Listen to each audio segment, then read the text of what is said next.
महाबलियों के कुश्ती के दौर का यह किस्सा सुनकर आप भी चौंक जाएंगे, पर यह सब इतिहास के पन्नों पर अंकित है। विश्व विजेता गामा के भाई इमाम को इंदौर में बड़े भवानी पहलवान ने हरा दिया था। तब ब्रजलाल उस्ताद ने नाराज होकर कहा था, भवानी इमाम गामा से भी तगड़ा है।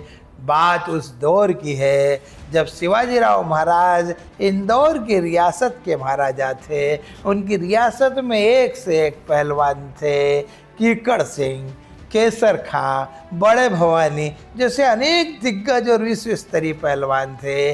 तब ये पहलवान पराक्रम, पौरुष और पुरुषार्थ की अपनी गाथाएं रचते थे। आज उनके कर्तव्य निसंदेह अकल्पनीय लगे, परंतु वे इतिहास रच गए। उस दौर में इंदौर में ब्रजलाल उस्ताद के अखाड़े में कई महाबली पहलवान तैयार हुए जो हर चुनौती का करारा जवाब देते थे। उनमें प्रमुख थे बड़े भवानी पहलवान, बड़े भैया, शंकर प्रसाद तिवारी, छोटे शुक्ला, सूरज तुरमची, बाल मुकुंद, बड़े भगवती, बद्री काका। जब गामा पहलवान विश्व विजेता बन चुके थे और उनके भाई इमाम बख्श रुस्तम हिंद थे, दोनों ने देश विदेश में अनेक नामी पहलवानों को परास्त कर विश्व में तहलका मचा रखा था। दोनों भाई इंदौर आए। इमाम बख्श ने शिवाजी राव महाराज के समक्ष कुश्ती लड़ने की इच्छा जाहिर की और खुला चैलेंज किया कि कोई भी लड़ ले। तब इंदौर में इमाम की जोड़ का पहलवान खोजना मुश्किल था। जब कोई पहलवान तैयार नहीं हुआ, तब बड़े भवानी पहलवान ने महाराजा के मान सम्मान की वजह से चैलेंज स्वीकार कर लिया।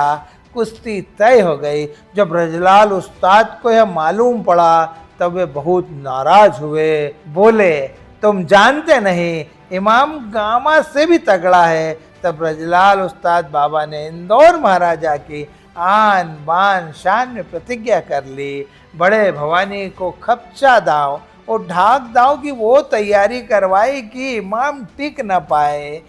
ब्रजलाल उस्ताद जानते थे भवानी ताकत में तो 20 है, 21 है, किंतु दाव पेच में इमाम बख्श की कोई जोड़ नहीं। वे एक महानतम कुश्तीगीर पहलवान है, उनके आगे 19 से ही रहेंगे। इस कुश्ती में बड़े भवानी पहलवान ने गडरिया, फास एवं खपचा नामक दाव के सहारे इमाम बख्श को इतना हताश कर दिया था कि हताशा में घबराकर इमाम बख्श ने अपनी हार स्वीकार कर ली थी। मात्र 32 वर्ष की उम्र में इतिहास रचकर बड़े भवानी पहलवान ने दुनिया को अलविदा कर दिया। यह है इंदौर महाराजा का कुश्ती प्रेम का गौरवशाली इतिहास। यह दौर इंदौर के कुश्ती का स्वर्णिम काल था।